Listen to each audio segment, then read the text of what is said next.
અમેરિકામાં ઇમિગ્રેશનને લઈને ફરી એકવાર મોટા વિવાદો ઊભા થયા છે. હવે માત્ર ગેરકાયદેસર ઇમિગ્રેટ્સ જ નહીં, પરંતુ કાયદેસરના ગ્રીન કાર્ડ હોલ્ડર પણ સરકારની કડક નજર હેઠળ આવી રહ્યા છે. ટ્રમ્પ એડમિનિસ્ટ્રેશન હેઠળ નવી ઇમિગ્રેશન રિન્યુ પોલિસી શરૂ કરવામાં આવી છે, જેમાં હજારો લોફુલ પરમિનન્ટ રેસિડેન્ટ્સ એટલે કે ગ્રીન કાર્ડ હોલ્ડરની જૂની ફાઇલો ફરીથી તપાસવામાં આવી રહી છે. સૂત્રોના જણાવ્યા અનુસાર આપણે જોઈએ તો અત્યાર સુધીમાં લગભગ 2900 એટલે કે 2900 થી વધુ કેસોની સમીક્ષા શરૂ થઈ ચૂકી છે અને તેમાંના કેટલાક લોકો સામે ડિપોર્ટેશન એટલે કે દેશ નિકાલની કાર્યવાહીની તૈયારીઓ પણ ચાલી રહી છે. આ સમાચાર ખાસ કરીને જે લોકો અમેરિકામાં રહે છે એટલે કે ભારતીય અને ગુજરાતી સમુદાય માટે વધુ ચિંતાજનક બની રહ્યા છે. આ સમગ્ર પ્રક્રિયાની દેખરેખ United State Department of Homeland સિક્યુરિટીની અંદર કાર્યરત ટેકનિકલ જે ઓપરેશનલ ડિવિઝન હોય તે કરી રહ્યું છે અને તેની પાછળ ઘણા બધા કારણો પણ છુપાયેલા છે. મિત્રો, આ વિભાગ ખાસ કરીને જે પણ લોકો જૂના ઇમિગ્રેશન કેસ, ગ્રીન કાર્ડની મંજૂરી પ્રક્રિયા જે હોય કે પછી ડીનેચરલાઇઝેશન અને રિફ્યુઝી રેવેટિંગ જેવા કેસોની ફરીથી સમીક્ષા કરી રહ્યો છે. અધિકારીઓ જૂના ઇમિગ્રેશન રેકોર્ડ, ટેક્સ માહિતી, ક્રિમિનલ હિસ્ટ્રી, ટ્રાવેલ ડેટા અને એપ્લિકેશનમાં આપવામાં આવેલી માહિતીનું ફરીથી તે બધું જ મૂલ્યાંકન કરી રહ્યા છે. જો કોઈ વ્યક્તિને અરજી વખતે ખોટી માહિતી આપી હોય, કોઈ ગંભીર ગુનો કર્યો હોય અથવા ઇમિગ્રેશન નિયમોનું ઉલ્લંઘન કર્યું હોય તો તેવા કેસોને વધુ તપાસ માટે પસંદ કરવામાં આવી રહ્યા છે.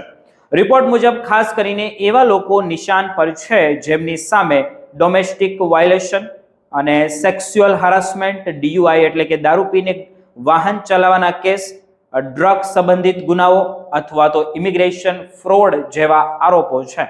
જો કે કાનૂની નિષ્ણાતો સ્પષ્ટ કહી રહ્યા છે કે માત્ર રિન્યુ શરૂ થવાથી કોઈ વ્યક્તિનું ગ્રીન કાર્ડ તરત રદ નથી થઈ શકતું. અમેરિકન કાયદા હેઠળ દરેક ગ્રીન કાર્ડ હોલ્ડરને ઇમિગ્રેશન કોર્ટમાં પોતાનો પક્ષ રજૂ કરવાનો અધિકાર મળે છે. હાયરિંગ પુરાવા અને કાનૂની દલીલો પછી જ કોઈ અંતિમ નિર્ણય લેવામાં આવે છે. આ દરમિયાન USCIS તરફથી પણ આ કાર્યવાહીનો બચાવ કરવામાં આવ્યો છે. એજન્સીઓના પ્રવક્તા JK મુજબ જોઈએ તો આ સમગ્ર પ્રક્રિયાનો મુખ્ય ઉદ્દેશ્ય અમેરિકાની સુરક્ષા અને ઇમિગ્રેશન સ્કીનિંગ સિસ્ટમને વધુ મજબૂત બનાવવાનો છે. જો કે ઘણા ભૂતપૂર્વ અધિકારીઓ આ અભિયાનની ટીકા કરી રહ્યા છે. ઇમિગ્રેશન પોલિસી નિષ્ણાંત સહિતના લોકોનું એવું કહેવું છે કે હાલમાં USCIS પાસે પહેલેથી જ લાખો પેન્ડિંગ એપ્લિકેશનોનો બેકલોગ આવી ગયો છે અને આવી સ્થિતિમાં જૂના ગ્રીન કાર્ડ હોલ્ડરના કેસો ફરી ખોલવાથી સિસ્ટમ પર વધુ ને વધુ દબાણ વધી જશે.